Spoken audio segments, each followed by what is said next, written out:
Okay, so let's try and unpack this feeling. You know the one I mean. It seems to really follow people who are, well, busy, high achieving. On paper, everything looks great, right? Good job, family's fine, bills are paid. But underneath all that, there's this, I don't know, this quiet hum. It's like a dissatisfaction, not full-blown panic or anything. Just Yeah. it's like wearing a coat that, yeah, it fits okay technically, Mhm. but it just doesn't quite breathe, you know? That's a perfect way to put it, that borrowed coat feeling. It really captures what happens when, well, when we lose touch with our own presence. Today, we're doing a deep dive into exactly that, the mechanics of this avoidance cycle. We'll be looking at it mainly through the lens of Gestalt principles. Hmm. Because this feeling, this hum, it's not you failing or just being burnt out. It's actually something specific, something alive happening right now. Yeah, and I think having a framework like Gestalt is helpful. Yeah. Because the usual advice feels so extreme, like, oh, just quit your job, or maybe you're depressed. We need a way to talk about this middle ground. So in Gestalt terms, what does this hum actually signify? Well, it signals what we'd call a contact boundary moment. Think of it less like a problem and more like this dynamic sort of vibrating edge. It's the place where who you've become, the efficient, stable adult, meets who you're still becoming. That part of you that feels a bit squeezed or constricted. This friction, it's actually proof you're alive and reaching for something more. It's not proof you're broken, not at all. Okay, that shift in perspective is huge. It's not a crisis, it's developmental. But for the person feeling it, for you listening, it often doesn't arrive like some big, clear vision, right? It's more like this nagging discomfort, a restlessness you can't seem to optimize away or distract yourself from. Why does the calling, if we can call it that, feel more like an ache than a clear roadmap? That's a great question. It's because we've built our adult lives generally to value clarity, certainty, caution. We've sort of lost touch with what our sources might call the original frequency of being alive. Think back to when you were a kid, maybe drawing for hours, or totally lost in building something, inventing a game. There wasn't necessarily a goal or an audience judging you. It was just pure, raw curiosity, presence. Right. And somewhere along the line, we learned that being responsible often means shutting that down. Like maturity means trading that wonder for caution.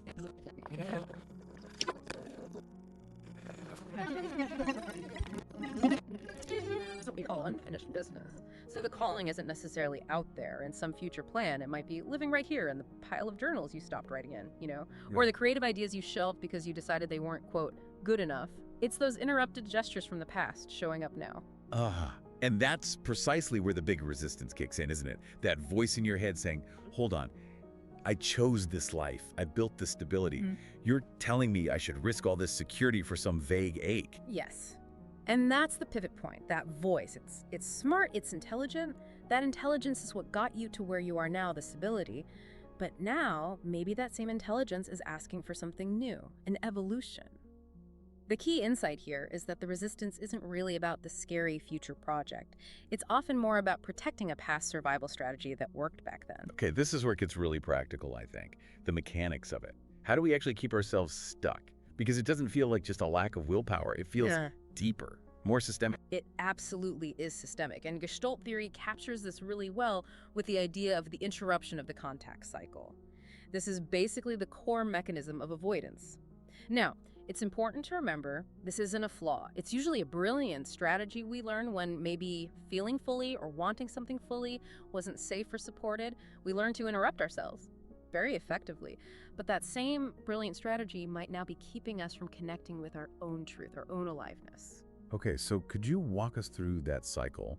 And crucially, where does it tend to break down? Because I think most of us, we only really notice the end result, which is feeling stuck or numb. Sure. The cycle itself starts very simply. First, there's sensation. That could be a tiny flicker in your gut, an image that pops into your head just before sleep, just a subtle stirring. Then comes awareness. You actually recognize that stirring. You name it, maybe as a desire, a longing, an idea. Next is mobilization. This is where energy starts to build. You feel a little surge, maybe your breath deepens slightly. There's an impulse, a readiness to do something.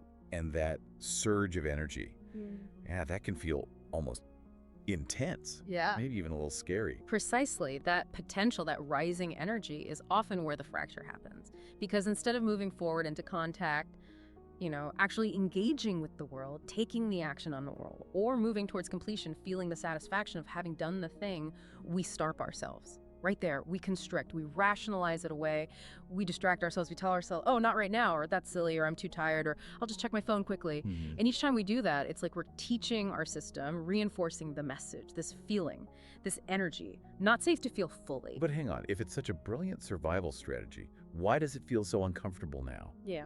Isn't this just, well, sophisticated self-sabotage? Are these Gestalt terms just fancy labels for things we already kind of know? That's a really fair point. The terms are useful, I think, because they give us a bit more precision about how we stop ourselves, how that energy gets blocked or diverted. The discomfort you feel, that's often the mobilized energy that didn't get expressed, it didn't complete its cycle, so it has to go somewhere. And Gestalt points to a couple of really common ways we handle that stuck energy. These are the defenses. Okay, lay those out for us. What are the main defenses? Well, one major one is called retroflexion. This is essentially when energy that was meant to go out into the world, maybe as an action or words, gets turned back inward against the self. So we end up doing to ourselves what we originally wanted to do to someone else, or maybe what we wish someone else would do for us. Think about physical tension, like clenching your jaw instead of speaking up, or holding back tears, feeling that lump in your throat, or even holding your breath. Behaviorally, it can look like that harsh inner critic, pushing yourself relentlessly. I have to be perfect. I need to achieve more. You're applying pressure to yourself that maybe originally you felt from others or wished others would apply to themselves. Wow, okay. I instantly recognize that. The jaw clenching, definitely. Yeah. The holding the breath thing. Yeah. And that inner critic. Yeah. Okay, what's the second common defense? The second one is projection. This is where we take parts of ourselves that we don't want to own, maybe feelings or traits we judge as unacceptable, and we unconsciously attribute them to people or things outside of us. So we imagine the judgment, the criticism, the disapproval is coming from out there. We worry about what our boss thinks or what our friend will say, or we hear our parents' critical voice in our head directed at us. But analytically speaking, often that voice, that judgment, is actually our own internalized judgment that we're projecting outward. We're disowning that part of ourselves and seeing it reflected back at us. Okay, so let me see if I get this. If, say, my own workspace is kind of chaotic and I find myself constantly irritated by a colleague's messy desk, could that be me rejecting my own disorganization and sort of projecting it onto them? That's a really clear, everyday example, yes. You're seeing an aspect of yourself that you perhaps dislike or haven't integrated, and you experience it as being out there in the environment, in your colleague, and you can see how these defenses are incredibly efficient at keeping things contained, right? They effectively turn our own life energy against the very emergence or change we might be longing for. Yeah, terrifyingly efficient. Okay, so the cycle gets broken, often by fear, and then the energy gets locked up in these defenses, like retroflexion or projection. How do we start to unlock this? How do we get back to the body? Because the impulse is always like, find the 5-step plan, or what guru has the answer? Go external. And that search for the external plan. That itself can often be driven by the same old pattern, the same fear. It's trying to control the outcome, to manage the scary feelings from the outside. What we need to do first is maybe reframe the idea of responsibility. In Gestalt, it doesn't mean blame. It literally means the ability to respond. Responsibility. It's about starting to recognize, okay, this tension I feel, this fear, this pattern of interrupting myself, this is my experience. It's happening right here, in me, and therefore I'm the one who can choose how to respond to it. That recognition, that ownership can actually be incredibly liberating. It's the starting point. Okay, ability to respond. I like that. But how do we practice that choice? Especially without just falling back into forcing action like, okay, I feel the fear, now I must push through it. Great question. We slow down even more. We shift towards what's called phenomenology, which sounds complicated, but it just means paying attention to your immediate experience right now without judging or analyzing it too much.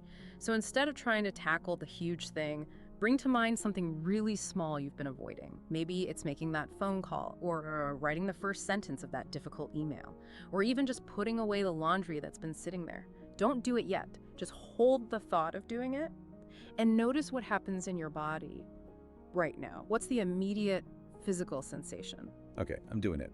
I'm thinking about starting this tricky work conversation I need to have. And yeah, there's like an immediate tightness. Pressure, maybe? Right in my chest, behind the sternum. Good.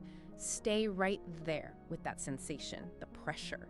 Don't try to make it go away. Don't analyze why it's there. Don't judge it as good or bad. Just name it gently to yourself.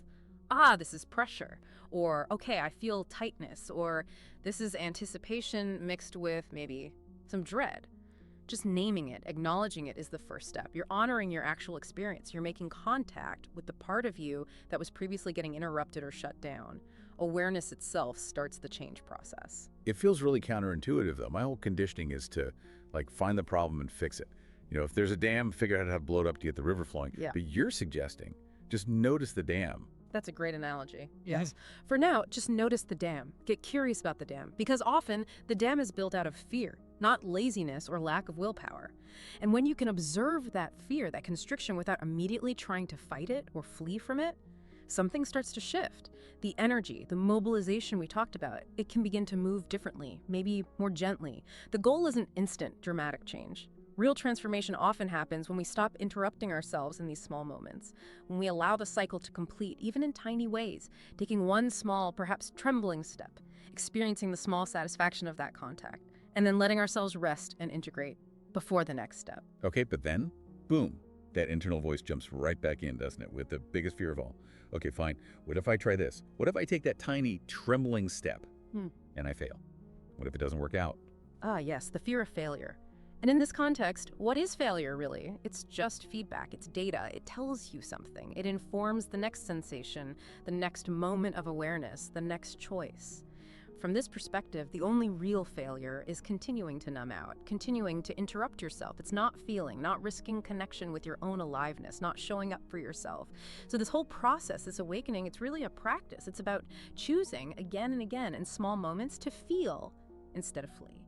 To be present instead of bypassing. Choosing to feel, yeah, that actually sounds much more doable, less overwhelming than go find your grand purpose. It is, absolutely, because the calling, the sense of aliveness, it isn't some distant destination you have to somehow earn or achieve. It's more like a practice of noticing where you habitually interrupt yourself and gently, kindly, analytically returning to what's actually happening right now. So maybe just for a moment now, I'd invite you listening to just pause and just feel whatever is alive in you in this moment. Is it hope? Is it maybe some grief, relief, longing, confusion? Whatever it is, just allow it to be there. Let it breathe for a second. And remember, truly, you are not behind. You are not broken. You are definitely not too late.